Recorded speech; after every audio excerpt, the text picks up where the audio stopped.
बुजुर्गों का, सभी माताओं बहनों का मैं स्वागत करता हूं।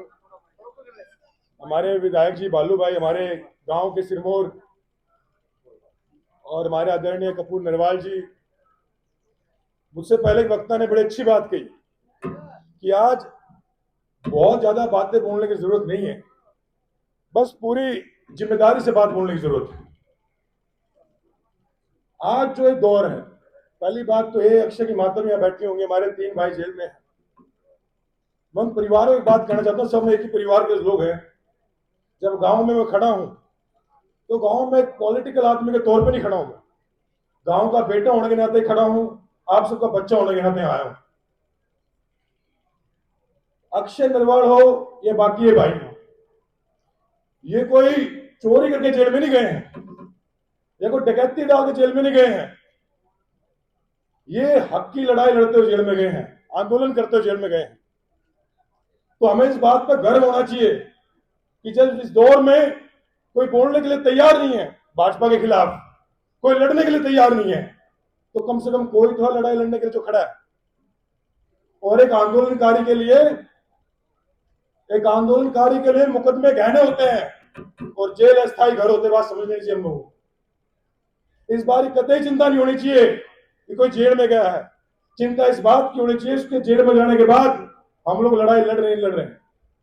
मेरा आप लोगों, सब लोगों से हाथ जोड़ के विनती है कि सभी लोग इस पूरे आंदोलन में शरीक रहें, सभी लोग पूरी ताकत से, पूरी एकजुटता से इस आंदोलन को आगे बढ़ाएं। जहां तक सरकार का सवाल है, मैं पिछली बार प्रियंका गांधी जी के साथ लखीमपुर गया था। लखीमपुर में टेनी ने 5 किसानों को अपनी जीप के नीचे रोन के मार दिया। कोई मुकदमा नहीं हुआ, टेनी फिर से चुनाव जीता, फिर से मंत्री बन गया। और आज जब कोई युवा अपना अधिकार मांगता है, किसान अपना अधिकार मांगता है, पहले उस पर लाठीचार्ज करते हैं, फिर मुकदमे कर देते हैं।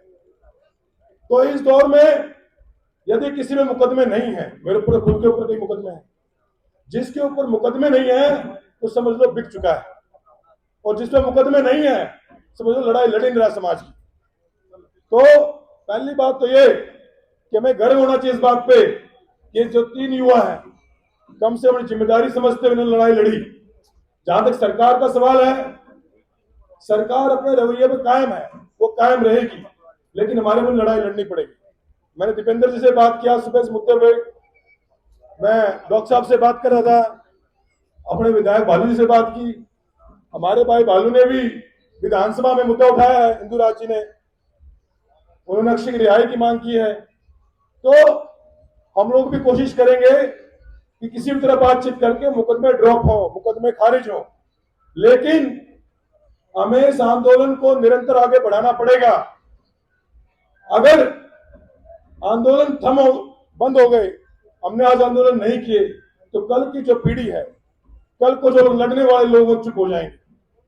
तो बहुत लंबी बात ना रखते हुए सिर्फ एक उम्मीद करता हूं कि हम सब लोग इस आंदोलन को आगे बढ़ाएंगे।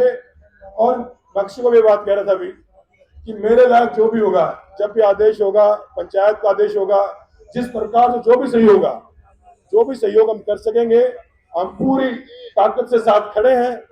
और मैं धन्यवाद करता हूँ गांव के आप लोगों ने आह्वान किया इस पंचायत का, और मेरे गांव में पंचायत हुई, और आप लोग निरंतर लड़ते रहिए, इनकलाब की आवाज बुलंद करते रहिए। लड़े भगत सिंह भी थे, लड़े बटुकेश्वर दत्त भी थे, जेल में लोग पहले भी गए थे, और अंग्रेजों का भी काम था। अंग्रेजों ने भी ईस्ट इंडिया कंपनी के साथ राज किया, व्यापारियों का हाथ पूरा देश दे दिया। आज की लड़ाई वही है कि व्यापारियों के हाथ से देश को निकालना। मोदी जी चाहता है कि सारे किसानों को अडानी अंबानी का गुलाम बना दे। तो आपकी लड़ाई गुलामी के खिलाफ भी है, आपकी लड़ाई सिर्फ किसानों के लिए नहीं है, आपकी लड़ाई पूरे समाज के लिए है। और जो आगाज हुआ इस लड़ाई का आज, मेरा विश्वास है कि हम लोग सब लोग मिलकर इस लड़ाई को आगे बढ़ाएंगे। और इस देश को बचाने का सवाल है, आप लोग देश को बचाने का काम कर रहे हो, क्योंकि जिस दौर में देश है, 24 में फिर ये आ गया, तो समझ लो अगले चुनाव मुझे खुद नहीं पता होंगे नहीं होंगे। तो हमें पूरी ताकत से एकजुट से आगे बढ़ना है। मुझे जब भी आदेश होगा मैं इस पंचायत में फिर आगे बढ़ाऊंगा। सभी का मैं शुक्रिया करता हूँ। इनकलाब जिंदाबाद, सभी को राम राम।